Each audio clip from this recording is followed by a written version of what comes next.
Oh my goodness. It be seven one of them when I can. We don't have time. You're connable. Did you ever friend said another day special voting? Me matra hokra because me who's a Ghana 1992, 96, 2000, 2004, 2012, 2008, 2008, 2000. It and no cry yet.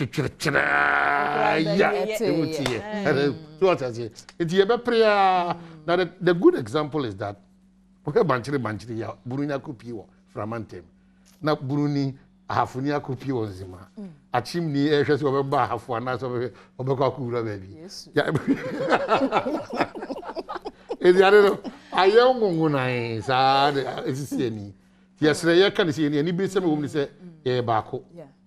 Kwaya de magana tumpon ana dwenchena kwa bebre bagana na nkasa de bako onyame de chair 7th of December anopa nonson ekopumenu nu nti wo de fiaka de bi o se corner kodi line so santre na koto aba uwia ha ho nkogina ho no nu pese o sa kwa ye ba bia ehia ya drama abi de o ma me se enko because we show ha tina kokromoti power no ba bia wo Ghana ha center bia beto aba bia kokromoti power etu de TV mom na wo hia se nsukura nwume ko bebre aba o mo de free what I say nti se sika na woni bia wo de koto no putupuru a free na mom di no kura na tu a wo betumi nso ato eno kwa de Black Friday so ho Malcolm ni anu ne ho ahwan he kwa ya tesu hu enti wo de naja wako pebi so ho enti obi so ofo so betumi ato bi ache no onto bi ma se be obi abetuna fi big screen specific joint and na Facebook so obi a di edwuma obi a wo kokomoti power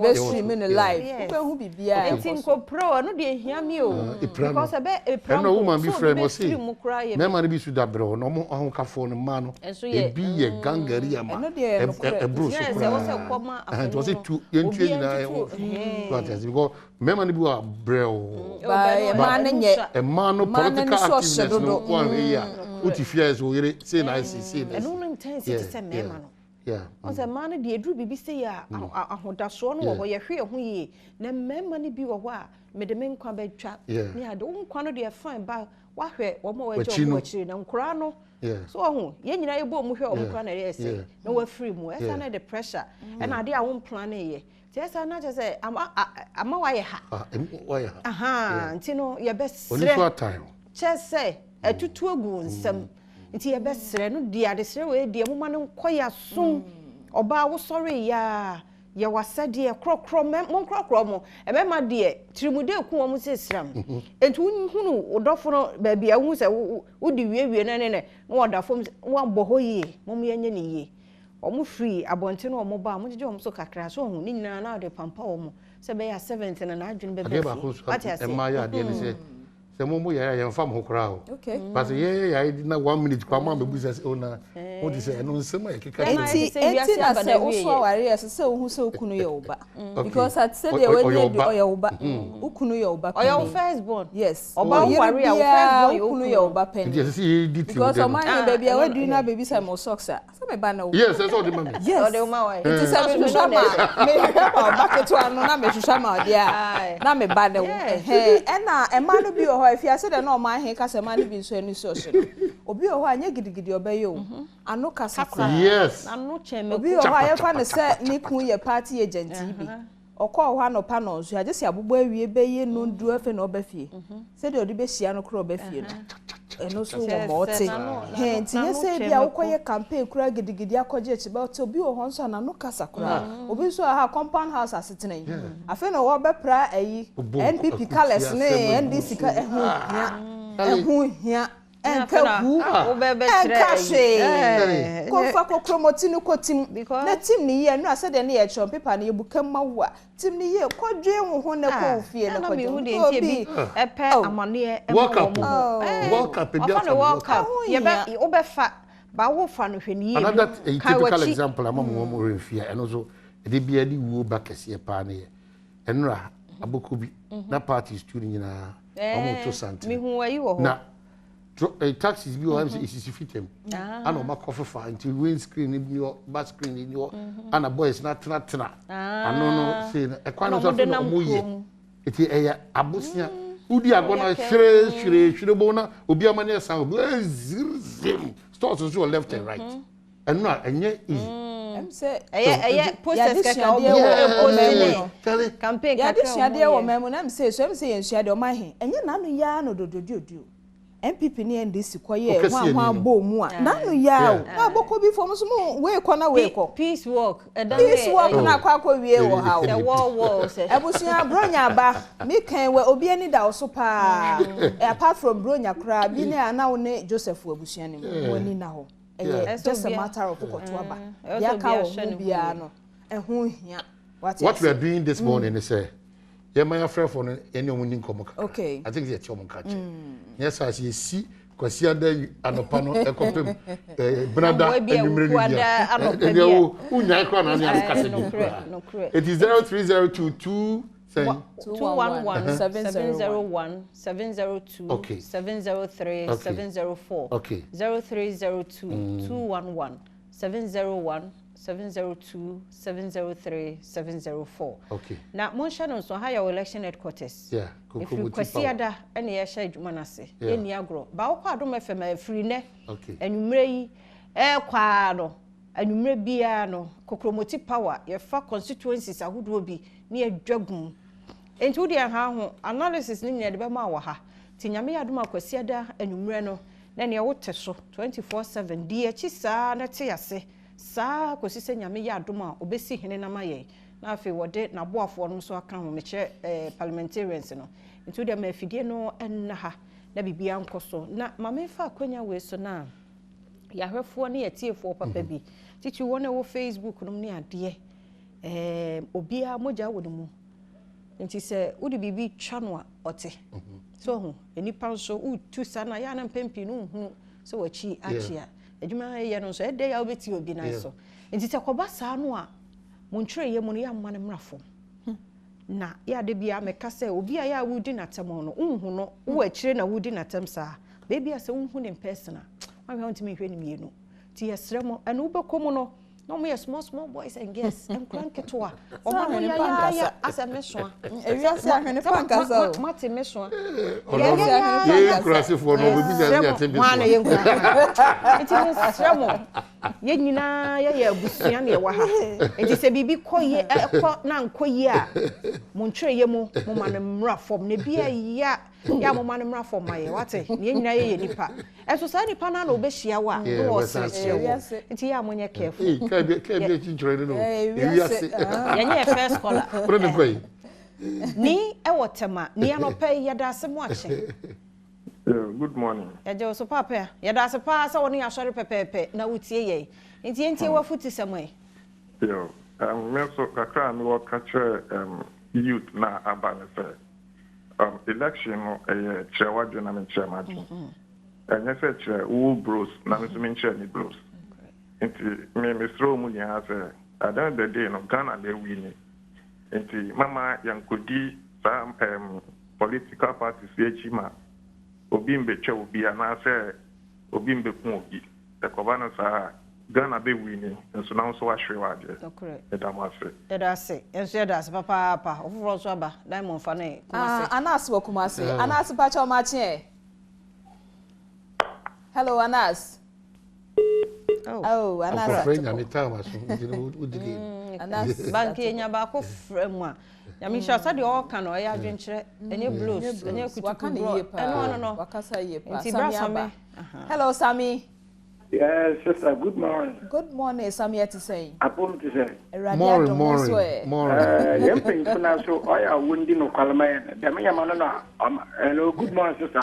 Morning, why you so? O tie no hunti ya I'm not now, sir.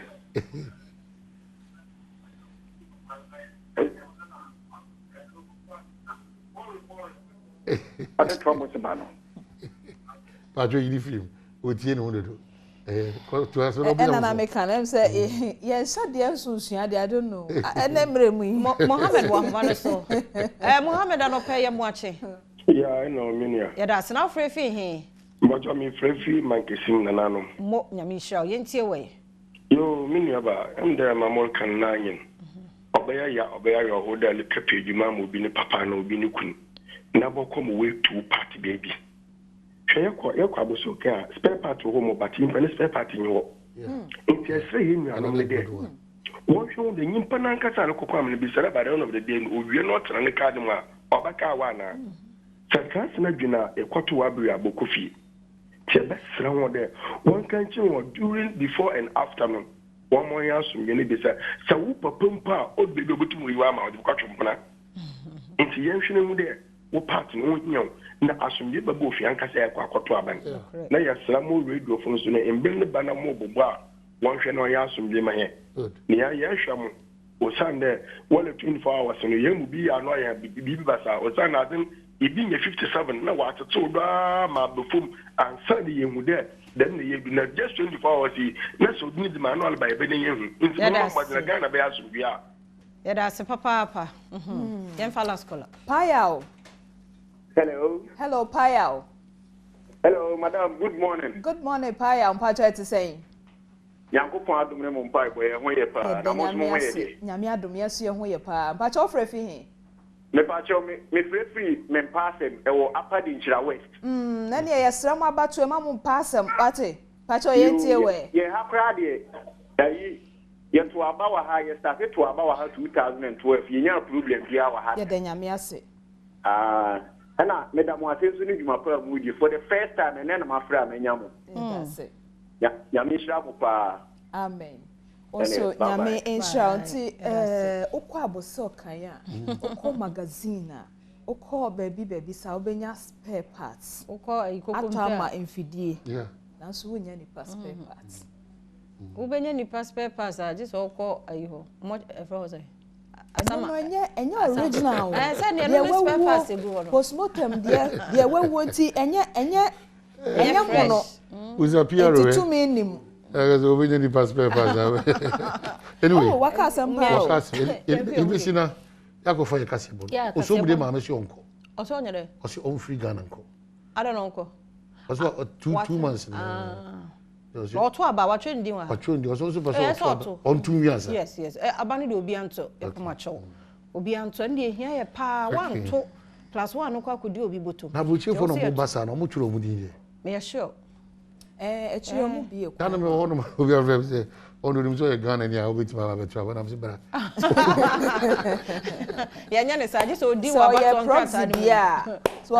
So ya proxy fine but so one ya proxy dia enko ma so we Ghana ni na oti India no na aba no abetu aba na abetu Miami ya ko agents no say do be sia agent no so ya munya careful mmoni na ho nko obi aduane adetitu abi no agents na e wado nko no obi drink na wada nko obi aduane na afo ani so because they be said dem penifo kana ye no kre mami je mensa baby oti police centers ni na onhunu nti je samo de ba no no ahwe ya de de kwa manaka nti de bi enti fi wani wo ho na mo wani na ho na wo calculation nya mo sesa ni pakro no fi say enkonta na yekoy obu an ma asenye ade ne ye 23 say 21 enti samo anye ni ye na ebufa so wo ho a mo blame obi anti mo nyina obi an ko school ni ye mo tete obi ye at your age wa 12 and obi age ni de and so obi anya 27 wa 5 na peer age ni wa 12 de and o de o say no o is o 3 edi bebia na wo kemba edi bebia na wo kemba o say no na me ka na so hu no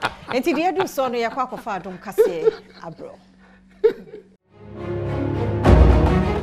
no si abade shima ma me mamu nyina ache me mo akwa abado Badwam TV Badwam kase so ena ya wo no pen sam asie na braso samedo ebro sadom kase sam no ne obati bi ni mampani adodan kwa kufuado sajuada ye mpe basabasa ye yade mu nsam ebebra mo kwanta municipal assembly so chief compounds mienu ena nei wapa ho ntoma Badwam TV kase yade ho nsam betu dwa no we ni nsam bi ena no pay me de bro Badwam TV Badwam kase me de afia amankwa tamakloko Facebook/Badwam TV yo ho like comment na fe wa share jebre ne tie nsam no enchemu ankasa Mampani adodanko akufuado senyame ya adom a ye boaboa ye hu ya afiri ne ya kwesi ne juada no osere maboni bia ensi emfa adwenboni bia nso otirimu nko bia ye toto aba no na wo ye Ghana mampani ne de obeba nipa ne ajapade ho eban ti de wosere ene se Ghana fo nso eni hihye ahodo nyina so ene police post a wono IC foforo oboshen wo Bantama constituency ena mampani de nsemi etudwa Regional Election Security Task Force. Me na me chairman. Rasak de ya papa Samuel Semen na chairman. Na say no a politician. And they say ya committee no team metra so. Ti me na me te so. Ya hwe so a ma na be do sam pempensu. Enra ya ko ya social voting ya kwa akoto. Me de ni ma kwa akoto. Wie ya me de ni me de team so. Na wie ya no bibia ko kama ya besa sra amanfo ya sramu se edwade bai obia ko no ko tona ba ya security service no ya sade se ya behwe ama obia nya pa ko tona ba a obi ne ho titima onya problem bia ti ya sramu se ya tutu bia kama mo ya na se ya ni nam krom ni e ko ni e ba ni nyina no ya pese ya mama assurance se you're strong and firm on the ground. Into on the day, you will be our body trimupo, or be our body trimupo, and you're on to the hopeful.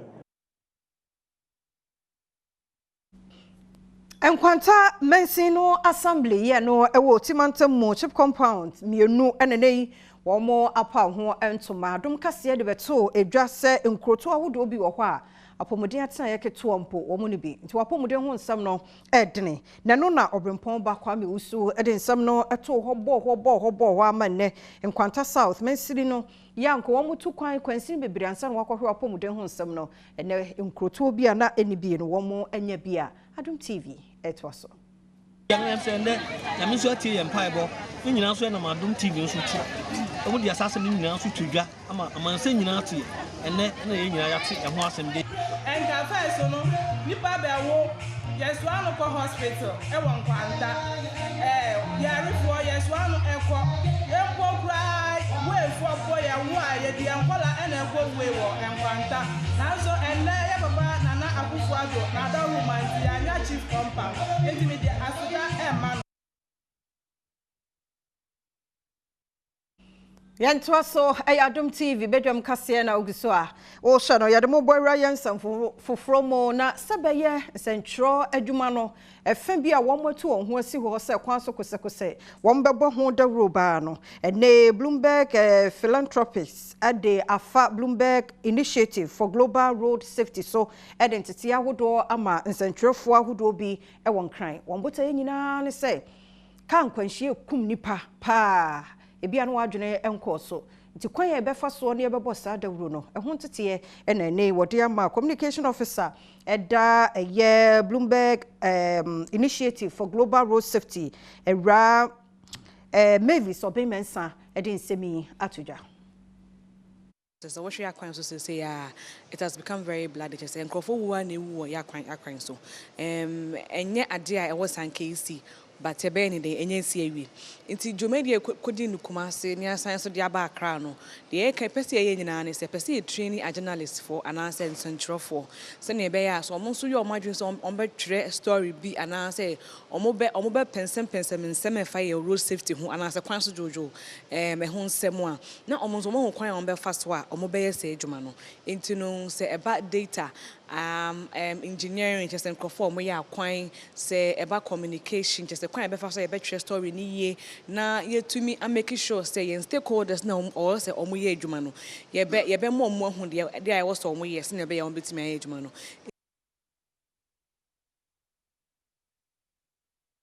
Yanto so na wutri ye lottery si ya ekokọ so nkrofo winning ni ade ene 7 kontoda ko ya wono ete atonsu dompoase ena wono so nitira ye wanya 20,000 Ghana cedis a ene wo headquarters wa ha ena wo koye ekwaji sika se wa prempe na di nsem enu achiri sa otoso papa game ni baaye no metwa na minim se mitiri nyentin ka me bijai se na me de wo achiri nti last week Saturday no mentwa Metiwa na this week no me yes me twa ya bo be 7 no mo frame say ma win me kra na me nim so mo dada me star 787 hash na wa send e wo phone so na aba nti ebeba se play more na wa dali play more no na numbers na ba nti me dali 4 no so ye 10 tickets and na me dia win 20,000 nti mani ajepa December we star 787 hash Emma Toyota Corolla N9 so wo hwe me a de wo hia ne se obebo star 787 hash e wo phone so no ato ticket baako ye 5 Ghana cedis star 787 hash say for 5 Ghana cedis a brand new Toyota Corolla Nesanfa jackpot value this Saturday of 212,500 Ghana cedis akofie minya umpere na peden o trending dial star 787 hash cca now so Bobby na ye new Toyota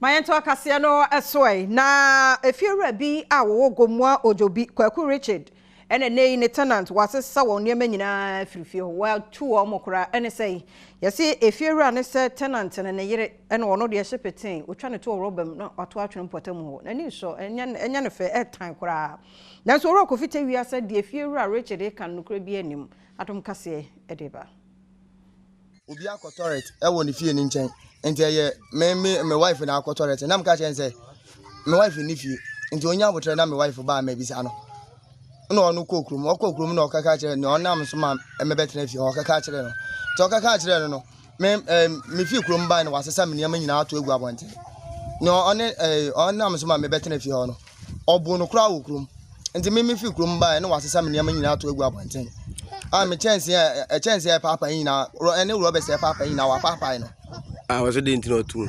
One can say I didn't say I caught toilet what if you didn't change. Into to me enter. Now I'm telling you, toilet and Yamina McCoy. Now I'm cried toilet minimum motion and answer me in nephew.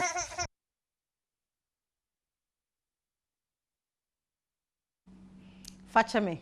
Say I no pay ni toilet sa fache. Ye be jano so na bedwom kase no pay na hane bema kwan ye de aba. Midi afia mankwata maklo mi kwa agudie mo nsem kejuwa na nkasa erekese edubodi ede bro na pensem mu afisem ni nyina nso wa haprem to bre nso ye de nsem foforo be bro edase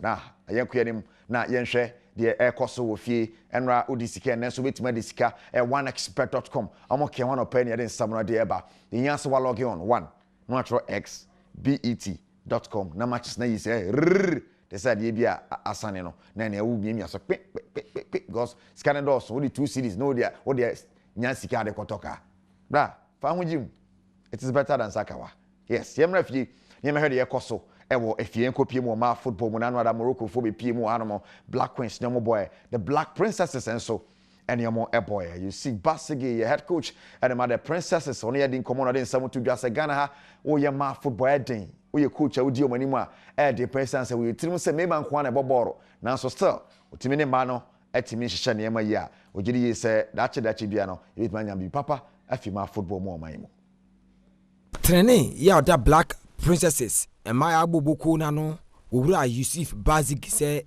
yentete Maya no mamomba ye pabne e obo mu no aya na edene niam ahodo ankofo ka e de fa kensie ni hu no ebu Maya na ba mu afa ye bi kura susu se akan ayi sina goprama so de eye mema agro nti e ba ne sen ene Maya de omo hugimu no mo so be ye daache. These are misconceptions we have about women playing football. In fact, I've done a lot of research on that and it's not helping. That is why they are always at the receiving end. People think women shouldn't play football, but FIFA frowns seriously against it. And I think now women football is becoming very interesting and growing worldwide. And otherwise, this is a female team that flew all the way from Morocco to come and stay here for about a week to play friendlies. And I understand even their under 17 are on their way to Liberia. You see, so this tells you that women football is growing. And for that matter, that misconception should be disregarded. And on sama brady to Jana Yanko Pimo war Ashidu Katakananom. A crowd of folk, one more catchy, Costa and Papich. Wababe Pimo on a new head coach. Edema Boboku Nanka Coach Odum and a coach on your place na start here and the area on more first 2 matches than 24. Hey. That was say ya. You never bear on yare near relegation. Bruniaba, the last summer House of Folk G League, you know, Papai and a head coach was signed by Badwam na a player see and right TC mu or come Queenstown Japan. And they almost came on so my ready pa Patrick Razak or Motoyosi and they have come on. Ye papa no se ono mamba dapo buku na no ura Kusta Papich. Ebre di kan o de niachira go pramaso a. Ono mnante na hyase etretre o mapom. Players ahodo yi di ose yoya. Omuso yi omoyam ane papa yi ahyase eye adwuma. Akense di kan no wo to nsa de afre kwaelafo a. Omode be boni e won kran popuni mantem ha go prama kase no so. E na hoyi ene Patrick Razak se ebre di kan omone papa yi ahyase eye adwuma no no. Na mo hwe ni mu. So mbeye de ombetumi bia. Na botaya ode asine ni so no. We met yesterday, and today is our second day. Today is his first training session. I mean, everything went on well. We saw what he's trying to bring on board, and I think with hard work and determination, we are going to achieve our goal. So tomorrow will be the second training with him, and we are hoping that things will go on well with us. Abusuya yanko piemo wa Ghana Park and they ababeto dwa say panifo besesa no ai na AstroTurf kama pa ko piemo ase de anwene se kakra patenche ebe kama pa ankane nago pama kese a da Ghana no ne mpate mu ho na nyade a na so tutu apansam a emabune wo ho no enya baabi nsi akan we nam so enem na hyebedwani a ono na hwe adenta ne mpate mu so ya aboaben asamoa woni Wembley construction adwumaku no aka omutira bomu e de apaso akotwa homamu a omasande ya so agbafom aba besese sago pama no so na wo dwumadi kese atudwa no omo kire se abefo AstroTurf yibi ana ho baye ne mpate mu ho se na be ya Ghana go pama kese no ebese gire ne naso na mabunu enya baabi asi akan ye betimi ama ye ni agi ho ye he ase ne kura nya de ebewie ansane ato aba tu ka se abato nti ne ye ya na ne na mfaso obi ani so ese we ni obi behwe so ato aba obeka se ye nya nti on to aba migidi se de hia ne se ye beto aso na ya tokoso aye adwuma a ese fata e magana mpuntuo eno ne ye osi adwene na wura ono da Wembley Construction Limited ano Robert Coleman so se we omodi aso abofom no omo nchekura omaye adwuma dene no mo ye omo nsafiri ho every constituency biano at least I was say itiminya one football pitch artificial AstroTurf ewa na I think say abano a support ye enti ye de asida kese ebema His Excellency na ya ka say yenso ejuma Ghana Gas e de ahye ye sa say ye no ye betimi aye ama yetimi ewie in terms na be ya youth na omo wa ha no so omo so eni beji.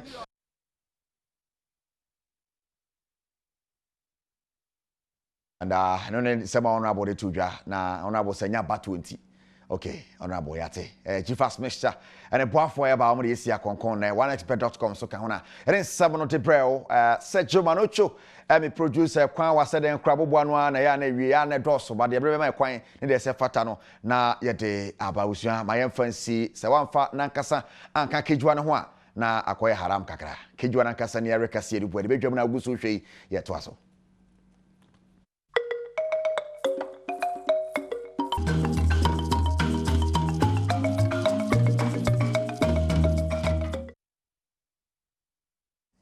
Abusia memwache ede asumdwe enso emwache megidi se asofo mpanifo ne adantamo ne nkuma nyina ensem a womoka efa asumdwe ho nsem efa enefo anan eda yanim dwumadie kese e bekoso wo man Ghana ye abato no megidi se wo masa mpanifo ni asofo wo nsem no enye kwada megidi se watu hofo dada wasede ne wo fam de bia so megidi se waye ho ahoboa dada bibia ni hobie wa eka ukokromoti ene paper isi for dem ma oni wu ink ya wodi kotim asa ni aka ne nyina yemmontungu na yenkoso anya ahoden ni asumdwe na dada yenko yenyuma so na yenye yedwuma fisa no mantu a former president Jerry John Rawlings ne kan wodina ho enti kwana kwato na da wa ya no ma na watumi atu na emu wankoya no ma wantumi entu a wobegina ho wate ase abusia memwache efisem enkomo twetwe ena edru so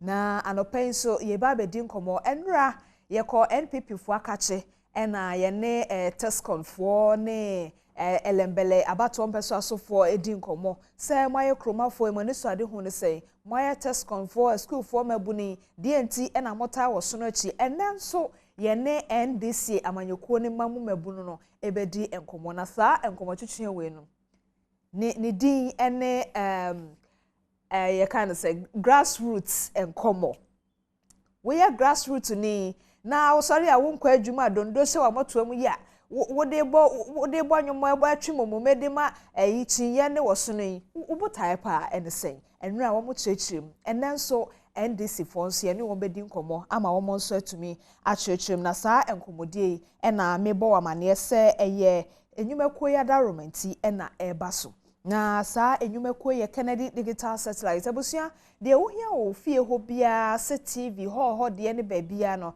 asempa TNT wo eye nkran ne potamu a fresa numbers ya na so betumi akọ wager old barrier ho obekọ akọ Kennedy digital satellite 0243 074 750 unsabekabi se wo baby so to say Cape Coast takwa ne sa important ho no nso a for 0240 213 352 and afi wo kofodua enkokọ sunya ne ene swedro nso a obefre 0264 748874 now on Saka Kennedy digital satellite na West Hills Mall Kumasi Asantemantam de no was a cromfo emi mamache ebi nso kura na unse de ni baby ko otititi fie sa so hu betumi de aye mpasetuo ni akwantuo no akwa Asantemantam West Hills Mall na shopping no bronyei wakwa akoye ni nyina ewo fa akonya mekwa ha mafa ha wo so kura wom confidence wo ho so hu wankwa nkotete yare bia afofo ho enti wa Asantemantam de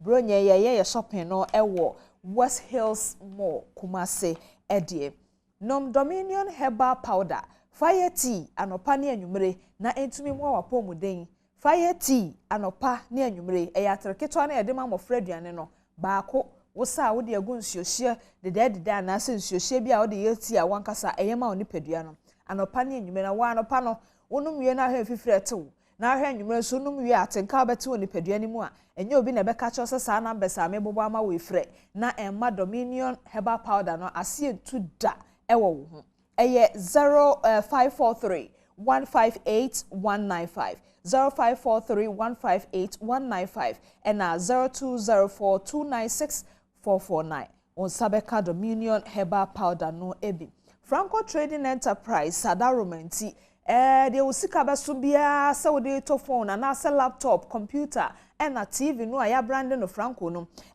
Franco se wadwen ho enti obi abotom de ebi wo ho efise wiase aye ba ye ensate anya penti obetumi atokese de ne boarding bibia ebi wo Franco Trading Enterprise discount no so kosom opese ye famro na ane adaje nso afre yen ye de bema dispatcher na se deliverer na o de abro ba bibia wo bia na so di momo no etua yeka 0302 225 651 and 0546 133 188 Franco Trading Enterprise there still no a phone papa efie anopa ni won ni nkomo na abato nkomo twetwe ahodro ebekoso kokromoti power Adom TV so no Koji TV na onsunya bi ehwe enne eye me baby birthday Leslie Ajua enne your birthday wo US Ohio Leslie me ma wawoda papa wate me mpai bone se Erade Nyankopon a onim ne enti o ma wo ba wiase no entumi emrem enfama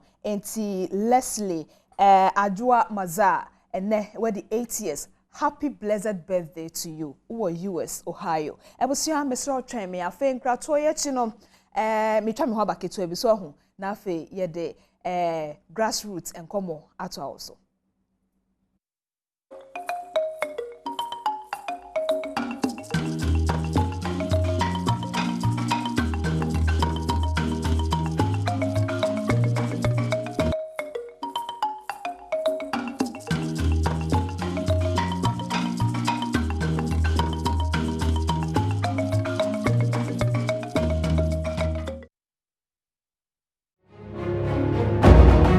Ebusia yenya nenti yenso se National Cathedral na mampani ka se wobesi na Ghana fo akomu akosomo no sika esese wode bossa cathedral ne ho bra no wo mo de ye campaign enti ama edan no ba bia wo mo yedu yi o senso se mo ye na kansensemu na kontromfisi ne sumane na ninti dache hene ko ho ekohwe ye se adwuma akoso ana se ye de asondan ne sika no aye campaign they pray for more for nana dache hene anamoto ne na probo no enie sit match na yenya ntie se National Cathedral aban ye se obeboa na yetumi esi e de ahye awurade animonyam no samre no na wo se ye hyase 10 months down the lane na yaba ha ye ba behwe adwuma no be ni pompon so be bia akokodu esa ne se ya hyase etete se sika e wo se anka ye de share project mo ne ye no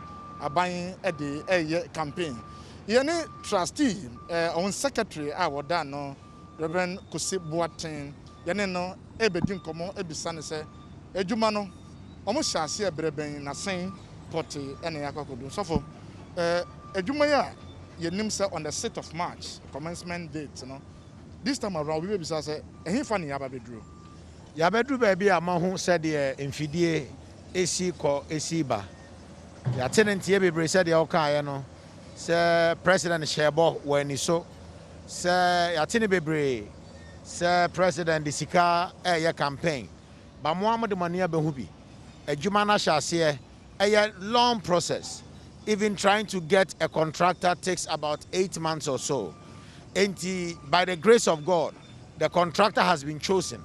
You choose one way ya and a jumano or mushasye. And Tinina and a modemani huni. Say Jumanoa Nana Akufuado, His Excellency. Or Shane Yame Bosso Bayano, Washasye. It's a Jumano Coswo and idea in idea huni. You say adwuma ye ka say commencement date no 6th of March no over say 10 months down the lane anka ye buy no what we need to see is say ya bo foundation be ya casting concrete ya good floor but the situation is not like that. There is a lot of misinformation out there. Nobody ever said commencement date is the 6th of March. The 6th of March was a laying of a foundation. All those times we were going through the paperwork as to pre-qualification, selecting the contractors and all that. Nobody ever said, say, this is a huge job. It need the whole of the world. National Cathedral, with African Bible Museum, with biblical gardens and all that. It is a huge job. And because of that, you go through a lot of processes. With the tender processes, with the models that are being built, we're trying to get a contractor. It's a whole lot of things. Na nyamenche Adom, yenya etimienya contractor no. Yenya contractor ni we ya. 2 days I sign. Yeah, LOI. Nesa ni mani we ya. Eno mshe ejuma se. Na obetimi ehunu, they've done a great job. If you are here a few days ago, and kabe hunu say this is something that is going to be faster than we think it should. And the as at that time, or from that 6 March, you did a suburb for money at the Adeno. You contractor from that time until recently, you contractor, no said Manase, and I said, Munya contractor, not paperwork and name. Selecting a contractor, any one day a deal, a project like this, you have over 200 people. You have to scale them down. You have to do pre-qualification. You have to do what we call due diligence.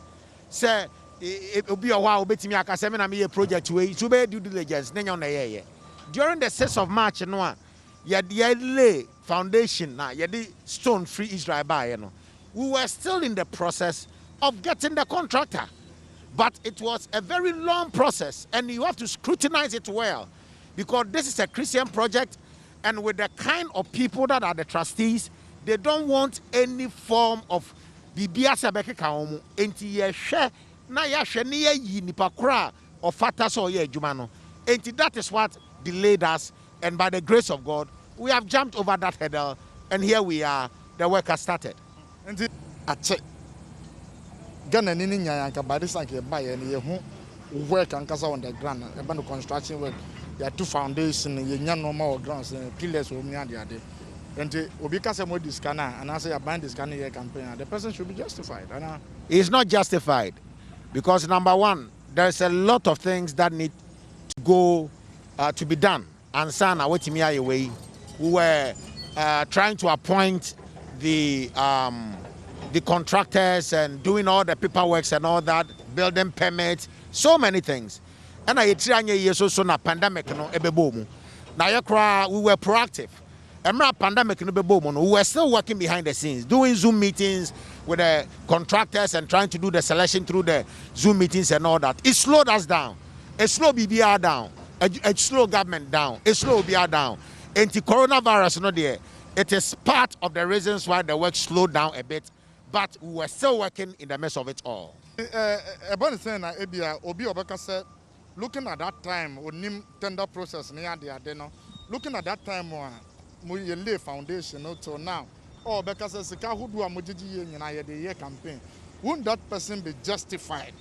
Kapim say or backgrounds are who say the concrete vehicle from Sikabeni, we just launched the cathedral and the campaign just in Kumasi, in Accra, and in the US. It was more of a sensitization thing. Sika enya de bedu 2 million. Secondly, government on your signatory to our account. Unsigned check. Tibeden wetimi akoyi sika no ye sign. Your crown ye pen and change sika. Enti adwuma ya sha ase die. Na ye fa sa kwan so. Aka kire Christopher nyina ne se. Ye short code a *979#. Muma ye nyina ye nkoso. Odo phone di agora send the cathedral no 1 Ghana cedi. Send the 10 Ghana cedi. If we can get 5 million Ghanaians support to our cathedral way with just 10 Ghana cedis, that is when the money is coming. And I'm trusting God to say, said the Nehemiah Sea Walls, sa na cathedral and African Bible Museum and biblical gardens and Sasona Yebetimi. So for your case on this very ground, our President Bahano, we saw so many people, including journalists, at the cement bags, as well as cement bags, and it's no money in the buy. As at that time, near him said cement in the bar, not to say Juman, Yababa Shas here, and I want to believe that Obi or no Tiffy, a layman on contractors, would also go on that agent to say, Sikana, but yet the cement be a bar, and to say a background near who see a casting concrete. The person can be justified to the stand. Now no work is going on in Tibias Canafa baby. Obaye, Ejuma Koso and answer Ejuma Koso. Ejuma Koso, ye ground. What we have seen is ye clear grounds, ye do or send him said down and ye bubu in the go. And the answer that time, no show me here. The Edru go on ye G assassin so I'm a cast as that is what you can see on the ground as at now. Yes. Now Sebi, cement bakwa will be the buyer no. Ain't even see that. As of the 6th of March, we made it plain that the process is going through and the selection was in process. It is very tedious. Right from that day, every single Sunday I'm here, till Sunday I'm back to Kumasi, back, in and out. Why? Because the contractor had to be selected. And in the selection of the contractors, a lot of deals go in. So you've got to scrutinize things very well. Now what we call due diligence very, very well. And from March till now, yet we appoint a contractor. It is a great job that has been done. And say if the work is to go on this way, we may finish it in less than 3 years. I see a better finishing. And it's sorry, I will be quite sorry. Christo Nibi, she will refuse to say he will want to know or she will want to know. Contractor Ben is selected. Contractor is selected Babisoti and Desimoni led by Rezani, a very renowned and one of the biggest construction company that is in Italy on the lead, and Babisoti, which is a Ghanaian company, and then Desimoni, which is a Ghanaian company. They did the JV. Now ye ni nyina timi wene bet no. Ti omu any contractors omu ye adwuma e wo ha. Nti ye di wie kura no. It is not true to say the Nkrofo can say the scanner campaign into na ejumana that's what we do no are you saying afe kra na yepe bi afe na government no kra eboa ema ebie afe na yesremo minua south kra so ye wi a *979 hash send something to us 50 cedis 100 cedis being 70% of the national population so BRS send the kakra usumi bia I'm very sure sir in less than 3 years this work will be completed. And the brothers in Tisa and the board of trustees, one secretary, say it is not true. Says the car who do a Wonyaka Crano or the Ama president son Fanya campaign. Name a son processes in Krata, some who do a wasn't ye, Empo and Saniyama contract and who coin Ama Wabasa at Abashed Manso, and no, and a Sansa companies in the doors until a man no man echoes in Kuntran and Ansika Cranemum, some new Cassadia, Ushamachia, Obonse, and Fidie. Egua wana shase se wo yehwe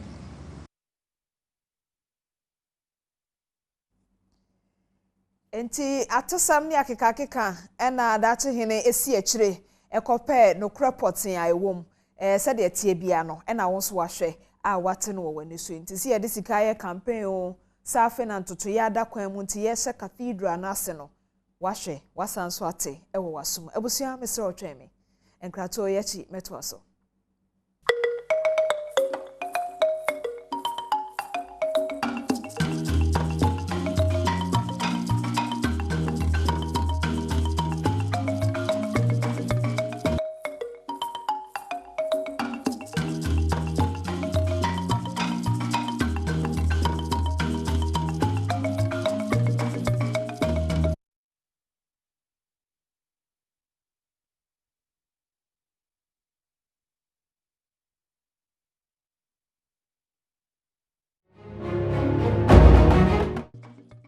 Well, Yasaba, a bepon 9:30.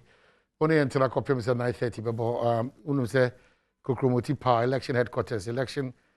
Yeah, no dear. Ebasa, Bibia, she, Nancy Sine, Babasa, Tony and Yadwini. Maybe Uncle Kama. But my main car will be also no who say, Onyamea Doma, a free question that copy him say, Yabatraban baby, Yabakin can be when you say, as a same man, twice no. Election headquarters, Kokromoti Power, and I want to say. Every angle, every constituency. Baby, a person who say bibi e koso obia no. Ye kan mo, ye to about personality e koto. Baby, I am mompa say basa basa see up to the minute report no. If free a question that compim a bra be to abana wi no. You have always trusted us. So we are dear baby so sha no. Multimedia, all our affiliates, Inshira FM, Love FM, Joy FM. Adom FM, Asempa, TV stations, Adom TV. Baby, our online thing yeah, too much ready. Say, yeah, the year election 2020. The man here beautiful. They say, Nipa Mino year lead contenders in no.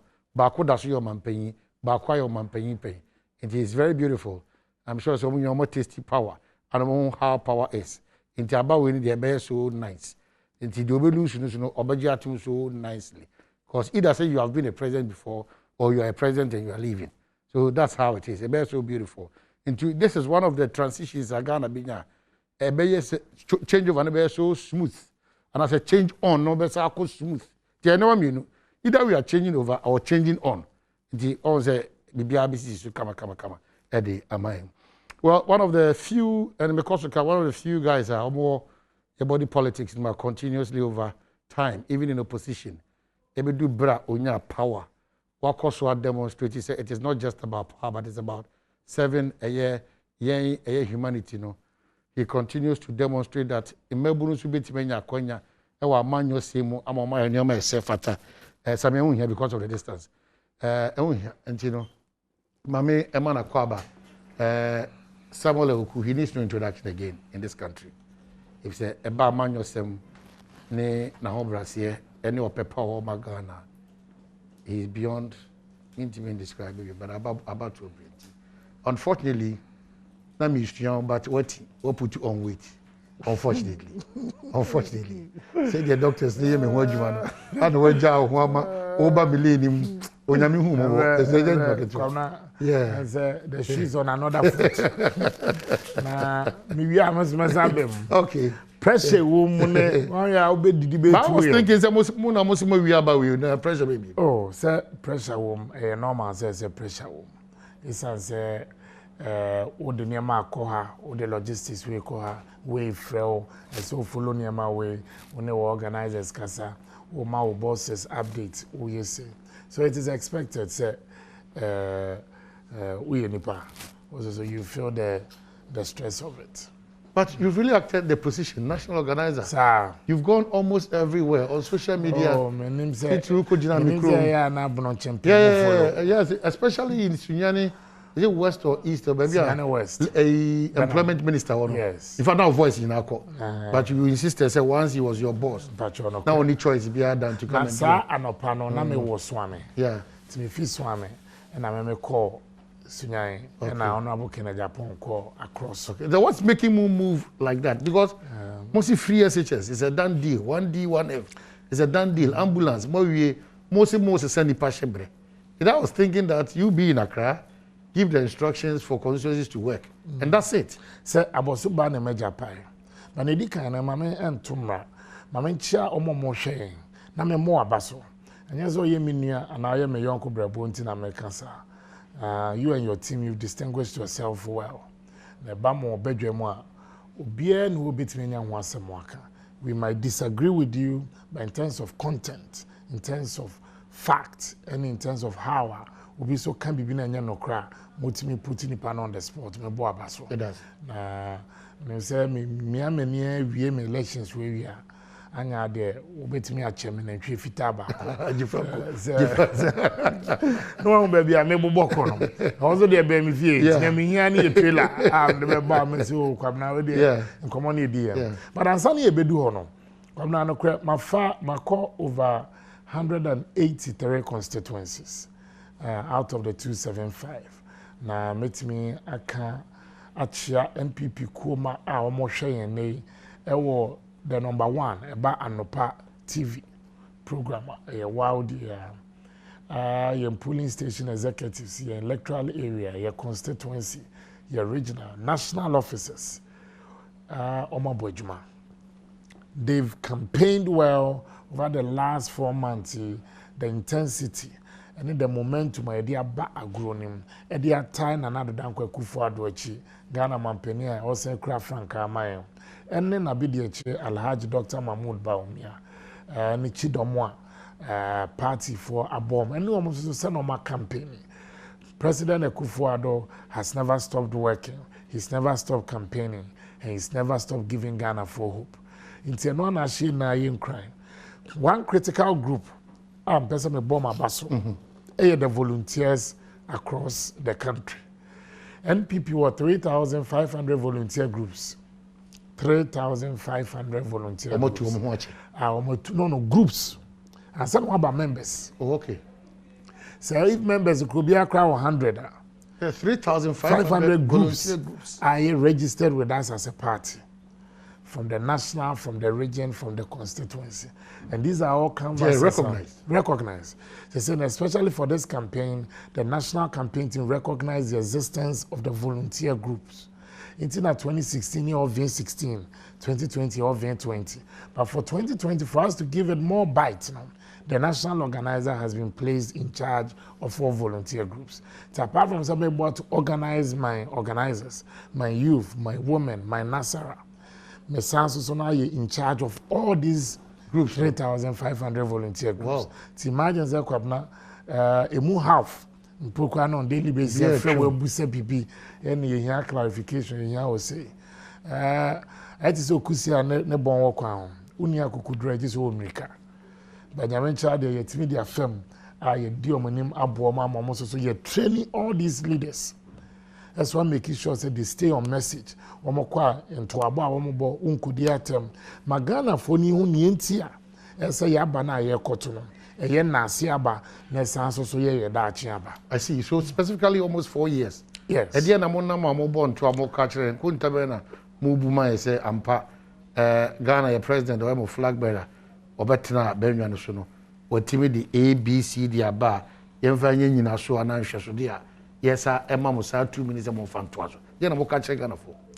Kwabna emra ansa na yebedu 2016 me efi baby ansa na yeba na me na odi ese na me guso ya meka no me na onye ne minimo long time kwabna emre bi du ya na ebo no num na opon adwuma na okofia first phone call ya o making say light wo fie ana light ni fie ena na baby na wo ye adwuma kan ansa na nyame adom be ka multimedia group ebo be 6:30 amofra mo car park na nkofo amofra be yom homework cause omo hia light na mo generator it is a multimedia ya and na Ghana mampani ba nya se de bia ka ho but me manage what was there effectively and efficiently and na ye hia no so no ya make sure say we've had an arrangement with it omo ane edi omo ka so no ya say tua dodo na so e kai beto ye to make sure we keep our lights on. Nye to so mi no me call Laura last month na me Antonia Beifa Kabo wa unia ekoye campaign won Impesua so. There were 2-3 electoral areas we visited almost 2 tier in 2016. But do ane omo ka say na de omo maye nkasa. Na Akufo Addo nya hwema a omo no. In 2016 omo to fertilizer 140 cedis a bag. It was free. And they no. It was free. No. Fertilizer and omuka imro the go am years. Na 140 cedis. And then omo to no 70 Ghana. Inro no. Na 140. There was a cabo. And for these people no, any free SHS no gina they akoto aba or related to a binary policy on agriculture, planting for food and jobs. For teacher training student, nursing training student in 2016 year born tour. I catch on say silver and gold we had none. But you want to hear the strength of our policies, and the integrity of our candidate. See a by restore. Allowances are Ghana Mampenia not here kunyaso, Ura Dramani Mahama, and they were tremono. And then for that teacher training student, nursing training student, the allowance now you restore, you know. A born in Kaya said he had to take a government to think about him or her. And no, your name and also so Yeguswa Kai Nipano, near Mama baby, ye fee and baby Yababidu. O my Obia na owo a cano, a farm planes, and not drop on so. A cow now say when you boil for any emergency anti-snake serum. It be not when you sue and I am found war. Oko on Samenchi. A bank of drone service a zip line. And not a fantastic documentary wow near set Kwame Boateng crimes and JP na muso blasted. It saves lives. A can who be a mubu onma and can a brabono ko furious betimi esivi. Okay, remember to us about one of the issues I had be better. I might be also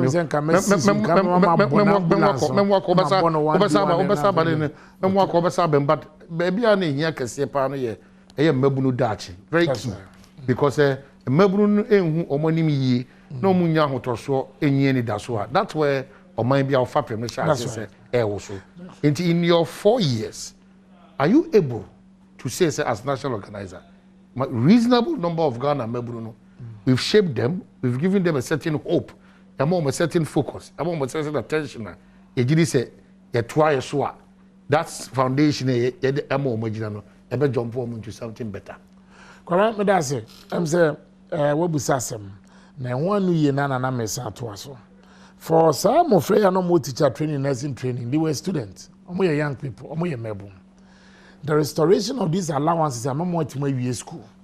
Backlog are by number 2 year about nursing necessary training from 2015, 2016, 2017. Woman nano and they absorb 2018 is also clearance about ya absorb and 2019 is also nothing no more in titi more we that bad 2019 2020 and sana so no ya san so about but they will call the general employment creation. Ghana by creating in excess of 2 million jobs, direct and indirect. It be a true agriculture. It be a NAPCO trainees on a single day. You find over 100,000 away police in Chow. You pay Juma to one say Buana Somo Ghana or Amagana and that nation builders call. Say if also the next day, now my in the Kwabna Santiana Juma for from our and one say that by and say this Juma tour. No Aquacoye was also a Juma for Frawenya. Over 100,000 young graduates were employed under this NAPCO initiative. But they are also so air chair. and they under the one district one factory buying ACCCC. Omo ye fa wom dodo na so across the country mebu. Na they form a critical mass of our workforce. Into what is ye bia enwuma bia no a womo ye form okane no mebu.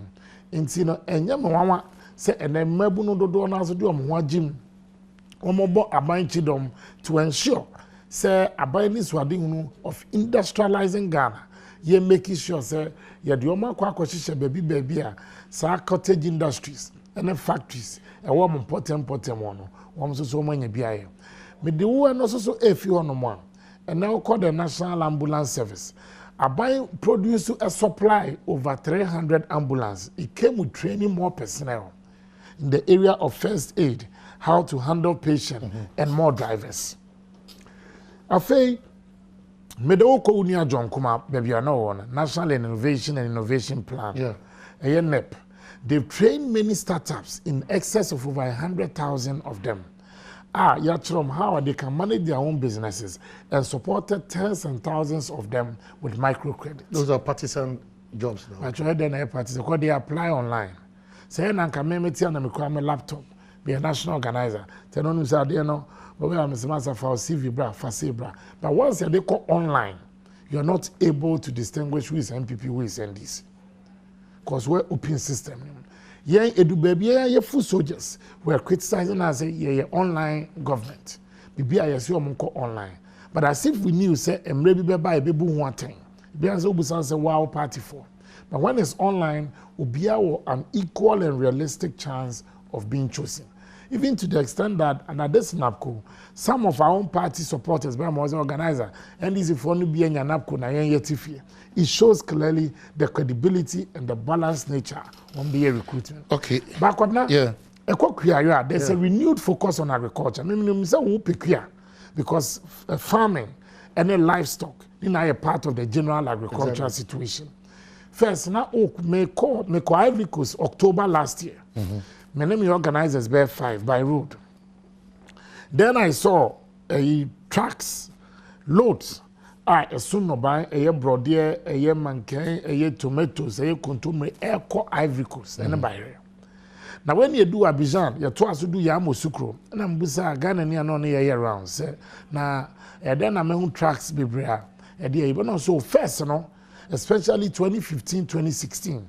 Na Ghana, this food stuff, if we Ivory Coast, but since 2017, 2018, Ghana mom the supply Ivorians, meaning say the government's intervention and renewed focus on agriculture. Abwa ama the results Ghanaians near Duani Bidi 2018, brought near Duani Buya Christmas timer. Wakwana baby na go na April. Baby anaja me ba na mukumwa de mai. You could see lot of people ubu more tonu and more ebu. In terms of prices, no, competitive for ordinary Ghanaians to have access. Yes, yet me to be Eddie. The politics of the day, which is quite worrying, especially when it's coming from more major competitors. Among the challenges and the complaints, the worrying situations here, one, the president former is able to say this administration are infiltrating the security agencies. Or more AUSU or more for Neoma. And seven fata. Normal sa planning say on the be Jumasnubia to December 7th, just to put a certain level of fear and to intimidate Ghana for specifically Fragmentum, Volta Regional War, any other maybe strongholds. And see what another interesting issue was about the ownership of this free SHS. The only buyer any the kind of SHS maybe free SHS multiple practices. To start with, very dangerous on my part, if I go by what the former president Dramani Mahama has said, that Mubenya Saku Kudruno, after the Pebinimukrana, what describe as tax, say, Ombeshe, Omo providing service to the nation, MIA, service with integrity. No more use to Sanko for against yen same Ghanaians. What do you seek to achieve? More for Kwatiku what the president, former president, Eddie can be to oppose the force account was a Monfanko yes, Jumawi, What's happening? say do summary ya. Ura John Dramani Mahama can be 2016. Also do campaign saying you can't throw kakra near the no crack kakra from near mixing. I want to believe that we bear the introversion. Kakra is here the frame. But is that the case? Because it's clearly not the case. For us as a government, share Emra, the police and the security apparatus, budget are one more submitted to government. I bet me more comfortable to ensure say on bet me about Ghana for home buying, about or mine home buying, about the process home buying. Ghana man penini are buying is so one city. One city. They didn't reduce their budget by even a city. Now what can say what created discomfort? If you 5,000 if it's now 5,000 Quebec officers bear 5 BO and not 10 BO. One city. It shows the president's commitment to say about one yekotono under an atmosphere of peace, tranquility, civility, transparency, and honesty. NPP is confident see you be carry the day. But then what's here NDC for Comonibia? I'm saying before I come, Busa saying no makofa yentminch. And around NDC headquarters, I saw a lot of macho men. But you cannot also say that because of election, people with muzzles exceeding 10 inches cannot travel from Boku to Accra. Because when it's election time, those with those muzzles and muzzles are increasing by 5 inches, should stay within a certain geographical zone.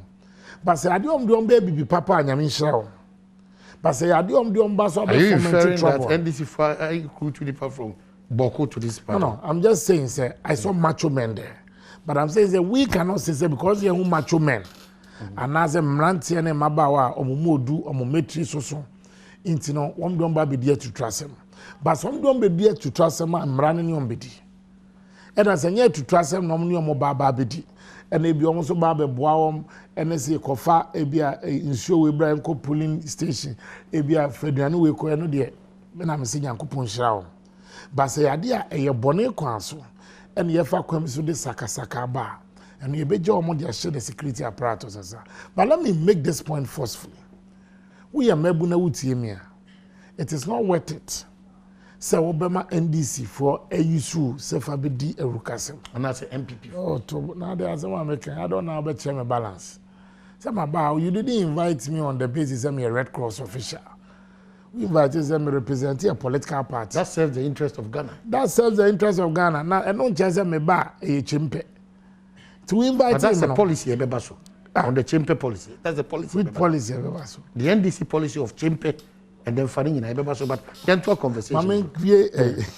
Mami, we the security one. And now we are mebu. Now any other politician can say, sorry, me enko dear to trust someone. It's also a dinage. Let's all go through this process. You be peacefully. If we are Ghana, will still move on. Sure, me have been a youth leader before. And right here, and they are home, and you can say we boys. Whether NDC or MP, they know themselves. They know themselves. They live in the same communities. Now I don't do about war. Now we have person fast kind of 2 years. Now who we are? How do you then still go home? Into my NDC in Penny 4 and Shemebu Kutupa. And for all of us as political parties, we should be mindful of the Political Vigilantism Act by Parliament. But would that be operational? It will be operational. Now them rano they say Jeff Nuboni himself. Now the parties are going to abide.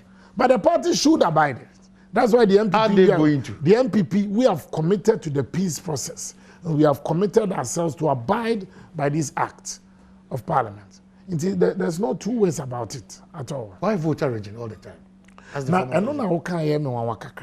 The Ministry of Defense had a breakdown of the security deployment of military personnel across the country. And the voter region wasn't number 1. Voter region wasn't number 1.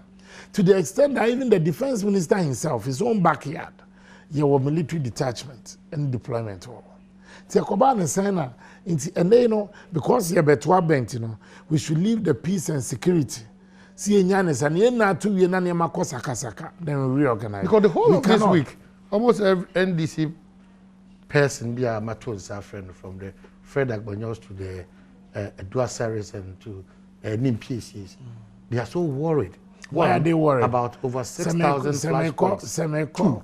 About voter regional, they call it invasion of. But just 6,000 flashpoints, you know, in just voter region or 6,000 across the country. Yeah. Police for one flashpoint. Yeah, for us as a political party. No. Who call the police? They will give you the flashpoint almost as a security apparatus. They know over the years. You're limited to this exercise. And I buy your party so. Yes, where we've identified as flashpoint, a bro police for the Esukra. Because there are some places where you're parliamentary candidate in Yakaba Kubori, or Nyobiabone, or about the campaign. Then you have NDC tax and hoodlums, stormers residents, beat people to the pub, maim people. Shouldn't we consider that place as a flashpoint? But I'm not the one saying it. That's a report that I read from your own online portal. From your own Enjoy online portal. Unless you cook the story. And the parliamentary candidate has confirmed. Subsequently, they've made arrests because the boys were known and they are known in the communities. Why? Bonibeni, as a party, you're born and say we are creating an atmosphere where all of us can coexist as brothers, as sisters, as family. Politics shouldn't degenerate into fisticuffs where you see, baby, and I can also confidently tell you and state, say, for us as a party, we will not go to this post or go into this post, say, could you to trust him. But the MPP will win this election on the strength of our record. And the Juma Babem Yaye, and the son you didn't need any boss so I call Ghana for him, say, baby, another danko kufu that's what Ghana, you defeat your dear baby duni. You see, a man enough 4 more years, near my parliamentary candidate, another 4 years, and now 4 new years. Now, you catch up me now and say, you fruit your panny piano, and they are kufu ado adaroma, in Yanka papa, na daroma, Ghana for so you can't hit me, can be. COVID buy ya na ye pay support kakra for businesses any more adwuma sam akofom aban ba be so mu so mu sisi ebo ma de bibi kakra aboa wo what they call what they compare what happened in 2014 cholera between April and September ekunipa 262 and then elsewhere no aban no entimi anya onre Akufo-Addo has managed and handled this COVID-19 with distinction. If you've just joined us, national organizer for the ruling New Patriotic Party, SAMMI AWUKU, and now the issue about now the NDC brings what some call refreshing and superior policies in terms of education. You train more free SHS because akwada who say nanado anabo free HSS so they will do some papers. That conversation is dead and gone. But what they've brought and the chamber no you're tremo. What is left now is the chamber and the funding in our policy are about very refreshing. The freshest every expenditure being catered for, and then because of COVID is continuous reason so chamber syndrome is and then we'll wrap up with the performance of the Electoral Commission so far. Now, just about 2 minutes. Why or no as national organizer, AGD Susu say, SSC Nanado Danko Akufo-Addo, at was a Yakwaba Eba, Edis and Kuboina.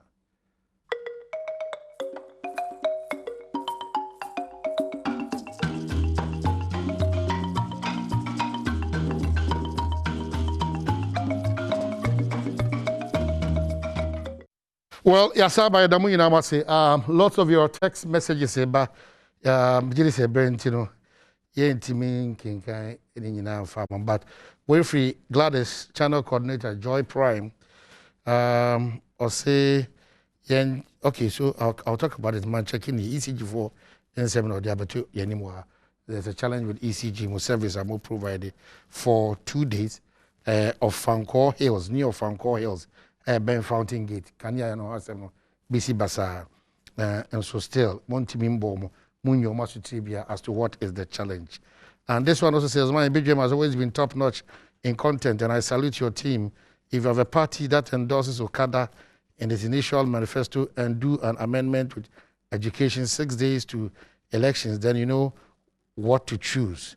Kudos to the champion national organizer, SAMMI, AWUKU, in whom we are all pleased. This is a lecturer, University of Education, Winneba. And another one gets through here. Oh, okay, this is Apostle Selassie Adai, and he greets SAMMI, AWUKU. Apostle Selassie Adai. Apostle Selassie Adai. Yeah, okay, so. No, so should drag him off for maybe rasa point in my year. What you are, so last time who know to kwa kwa man. So mono me no ye ni neguso kwa. Me just first but me dey enye kwa. We dey abefo ne boy asukwa you. But omo dey ade ne to pia na ba dey able to detect when if you are na ba. Okay. So we are back, yes. Now, Makato ntwam free SHS conversation. Now, imagine because bringing electoral commission on performance so far, we're okay as a party with it. Mama to the education side. Okay. Se kwatre kwaso obema to ma uti ni 2008 NDC ka say wo mo ba ye betua one time health premium for the national health insurance. Ye two abamom 208 with John Dramani Mahama as VP. Yanti once in they never implemented it. 2012 NDC's manifesto, Omo Kasa, Omo winning 2012, you bet your assembly members allowance, and then Sika they show every month. They never paid a dime and they never honored that promise. And then, if you have that same party telling you, see a bar, you bet your assembly members car, not just say the old promise recycled, unachieved then, and will not be achieved now. Ubusa on the issue of one-time health premium, I know the one person become once now, if this party be catching me, say after cancelling teacher training allowance, nursing training allowance, on the sole basis, said the continual payment of these allowances will collapse the economy. And even at the risk of his presidency, he will never restore it. He made that categorical statement. Then this same party, with the same leader, the same candidate, now comes to tell me, say, the nursing and teacher training students for Kamboma end 150,000. Woman kwa allowances now, and no yeah kakran, and no you will not be able to sustain payment. However, you can pay first year's tertiary student numbering almost 800,000 and beyond. You are going to find the money to pay them from. But the dynamics have changed. The dynamics. So is there an admission that decision they took at that time was erroneous? But of course, so will be admitted. No. Are you admitting for them? No, I'm not saying so. But I'm saying that it is also a gesture to you are not on the ballot. No, but to demonstrate that. Say me too anamona say nye papa. Na minye nuhu a na minye adwen sachira. Na inform so na na unye nuhu meda unso wenye nuhu. Enu nti na say the man timi anye no. E ba men no mo. So are you then admitting say ba ko na man timi anye na ye inform so? But what is wrong with that? But then you have to admit. There's no problem with that, but there should be honesty. Opposition must be credible. So where I stood yesterday on the side of history, I will stand at that same position on this day or in this day and age to be on the side of history. Yeah, you can't say be free SHS from 2008, in fact 2012, in fact 2016 we implemented it. That is a matter of principle. NDC said free SHS was going to take us 20 years. I just see school down in area, my friend, baby atna. But then they will review it, we will continue, we will review it. But on the case of the nursing training and teacher training, they make a very funny statement. Almost say they will ensure that the status quo remains with the payment of these allowances. What is the status quo? Is it the status quo they left off as a party by cancelling it? Or the status quo, a Kufuor administration by a restore? Because they're very vague. So they can apply any of them. They can apply it. So if you don't push them to the wall to give you that specific answer, and you don't shape opinion well, people might vote for them, and in exchange of it, they'll be disappointed because they can say, we said the status quo will remain. But he didn't ask us which status quo were. Our status quo will remain. When we had so it's a very convenient position to take. So what I say? Oh, and kwabna ukuna adie koye ne dan. Kwabna mienwe ho. Yenye ho sese. Yenye ho sese. Na meka yenye ho na ka say okay. Into not the next one of friends and uncle na mini udi no. Na so say meka say yenye ho na meet me. Ka say oh, then you are disappointed because now your thought was that me kodwen ho. Now the following morning mama mu ayesi e betimi aye. And it's the same with the free SHS. If you don't shape opinion, obi wo hono mo a or the color TV bekwa koje black and white. But still in the area of education.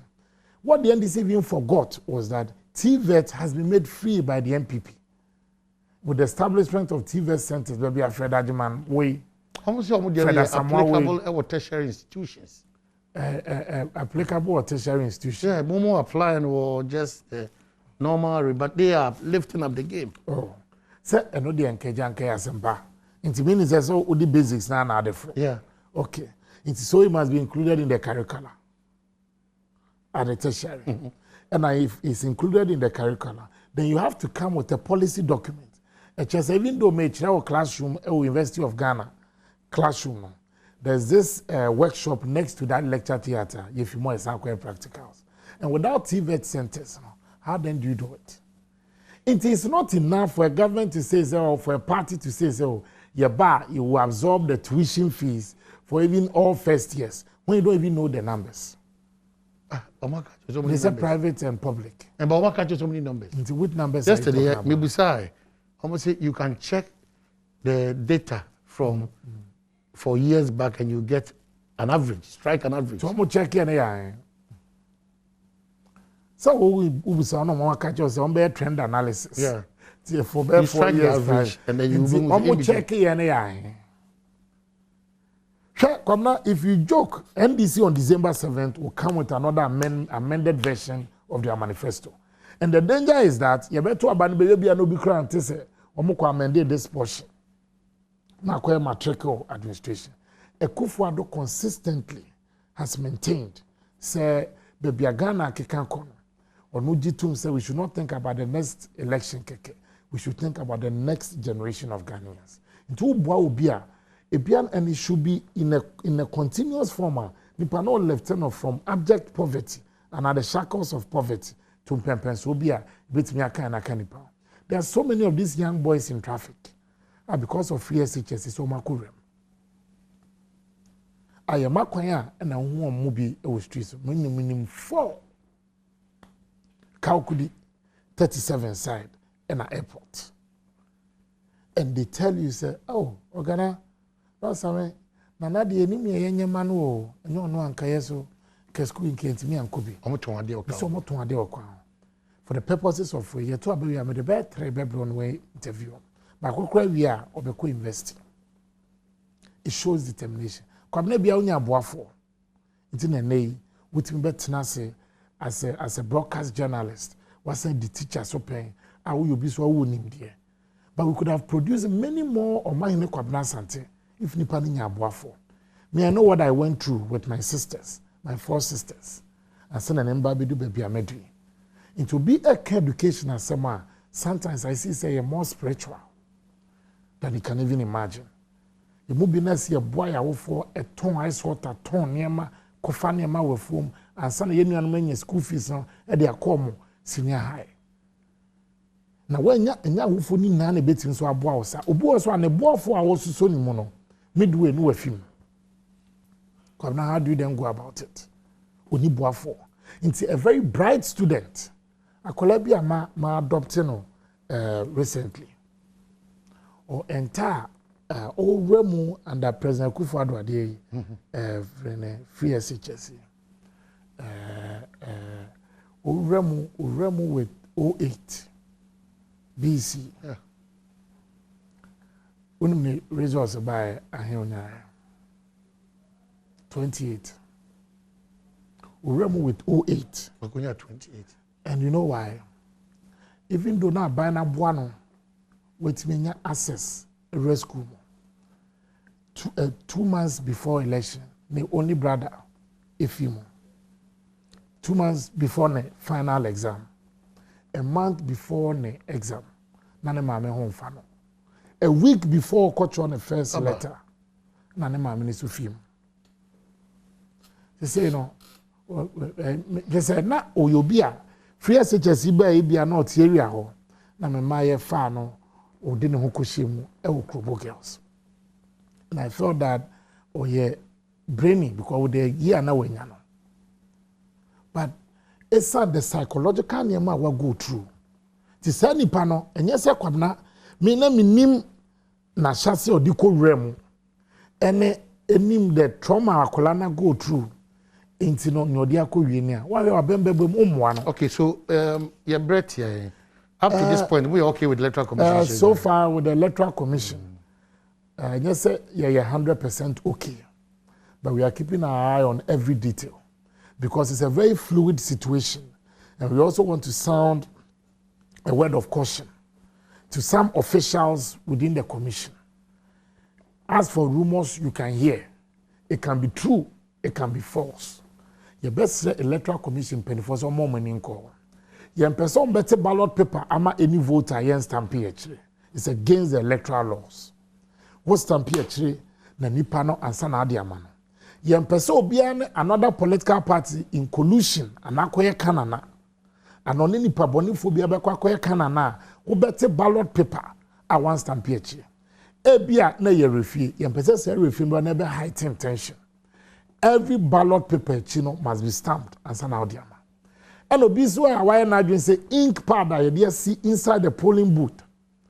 E hono no onu koremu a we replace no the foforo esi hono na aseno and no don't set things with the terms. Yes, and I can confidently tell you that national security also is investigating some of these I do hono the FDA has tested some of the samples that they've seen. It turned out say material is corrosive. Wow. Into all the teams were and destroy destroy the system. Destroy near ekogum ni na. Into no your person electoral commission ema na ni da ho. Bambo for more ni na ho. Yeah, MPP. We've lost election before and we've won elections before. But we won't sit down. May be for 6 and 9. Right, and that is why we are going in say we are campaigning on the strength of our record. Now, 30 seconds. Ghana for a motion. Yaswens you as once. And when I a woman, Nanado Danko Kufado ni MPP Asamba Monimbium. No food you upon your piano. Nanado so by, yes, or my Ghana yet a salmon on it. But Obias then a son and a dear, and certain in Nanyape. A queer for your modier. Suku for your modier. I will for your modier. And you might force when your modier film. And I know some more a Ayaresabia and a health institution so when your modier film. And some a young Ghana for the donors here tertiary. A mebu no so do donors when you juma na do donors so as a pejuma. Me turn another Danko Kufuado Mount #1 on the ballot. And I may also turn NPP parliamentary candidate Biana be no ballot paper na so amount. So one so na chance de bia no o yenyansani o yobi osuro nyame and obi so onyankopon afa.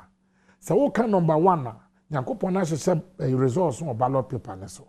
And we still time ko hwe na e wo form. Esoro no na heaven ne wo. Esoro hono ni benya ya sumdie.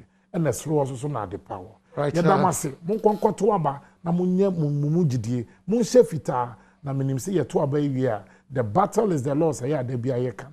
The covenant keeping God will keep his covenant with us. See you on Tuesday when they declare the results. Salamu alaikum.